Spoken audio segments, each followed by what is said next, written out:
हम इस वक्त मौजूद हैं भागलपुर चंपानगर के ऐतिहासिक धरोहर चंपा नदी के समीप।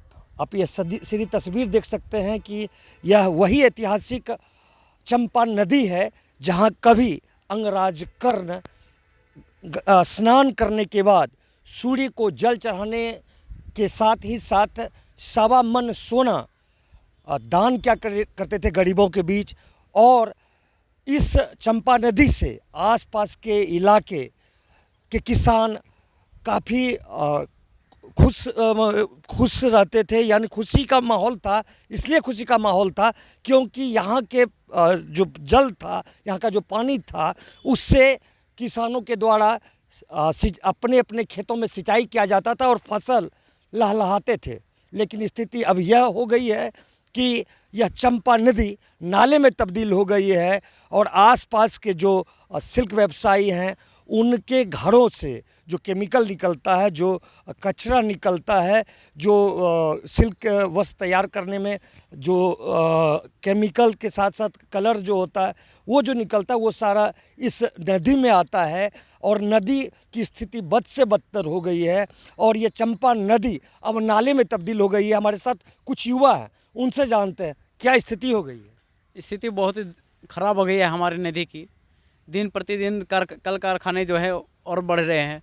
हर घरों में अब देखेंगे आप, व्यावसायिक है, लूम है और इस कारोबार में जो कलर होता है, केमिकल होते हैं, वो सभी चीज़ यहाँ बह के आते हैं। इसलिए नदी अब नाले में बदल गई है।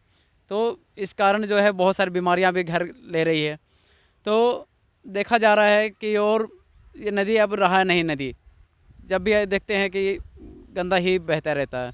मछली वछली भी पकड़ने वाले जो हैं उनको भी दिक्कत, किसान वाले को भी दिक्कत, हम लोगों को खुद दिक्कत है क्योंकि नदी घर के बगल में रहेगा तो फिर बात वही करेगा, जिस कारण जो है बीमारियां घर ले रही है।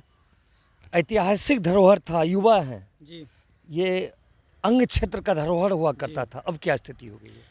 ये आप सही कहें, ये अंग क्षेत्र का धरोहर था, लेकिन ये धरोहर कब ये विकराल रूप लेकर एक गंदगी में तब्दील हो गई। ये शहर के युवा यानी कि जो पीढ़ी नई जो पीढ़ियां आ रही है वो ये चीज़ को देख रही है। यानी कि कल के समय में आप इतिहास में जाएंगे तो इसे चंपा नदी के नाम से जानेंगे। ये बहुत ही समझिए कि बहुत ही फेमस था विश्व में, लेकिन आज ये नाला बन चुका है।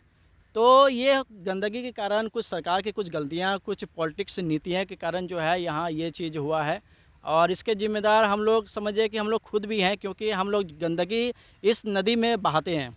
इसका ऐतिहासिक धरोहर मतलब क्या, इसके विषय में, चंपा नदी के विषय में क्या जानकारी है, कुछ बताएंगे?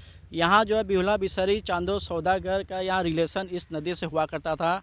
यानी कि चांदो सौदागर जो व्यापार करने के लिए आते थे और यहाँ से जो सामान बाहर जाता था तो इस नदी के द्वारा जाता था। और यहाँ बिहुला बिसरी की जो प्रतिमाएँ होती हैं वो यहाँ विसर्जित होती है। आगे आपको बिहुला घाट आपको आगे मिल जाएगा। तो और यहाँ जो समझिए कि अंग्रेज़ जो आते थे तो व्यापार करने के लिए यहाँ बड़े बड़े जहाज़ लेकर आते थे इस नदी में। मतलब उस समय नदी की क्या स्थिति रहती होगी और अब क्या स्थिति हो गई है जब उस समय अंग्रेज़ों का बड़ा बड़ा जहाज, और ये एक तरह से हम कह सकते हैं कि पौराणिक मान्यताओं के अनुसार ये बंदरगाह हुआ करता था। जो कि विदेशी जो जहाज होते थे, जो व्यापारी आते थे तो इसी रास्ते आते थे। लेकिन अब क्या स्थिति है? अब स्थिति कुछ नहीं, अब यहाँ जो है सिर्फ नाला है।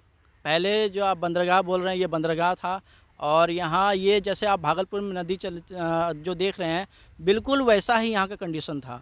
किसान भी खुश थे, हर कोई खुश था। लेकिन अब ये है कि यहाँ का जो पानी है वो कहीं नहीं जाता, यहाँ ठहर चुका है। नाला है, इसका कहीं निकासी स्थान नहीं है। अब सवाल यह उठता है कि जिस चंपा ने अंग प्रदेश को पूरे विश्व में धार्मिक विरासत के रूप में नाम दिलाने का, पहचान दिलाने का काम किया था, उस चंपा नदी को बचाने की जहमत कौन उठाएगा और कब तक जिला प्रशासन और राज्य सरकार इस विरासत को बचाने में एक ठोस पहल करेगा? अपने सहयोगी कैमरा पर्सन संजय के साथ कुणाल शेखर, चंपानगर, भागलपुर।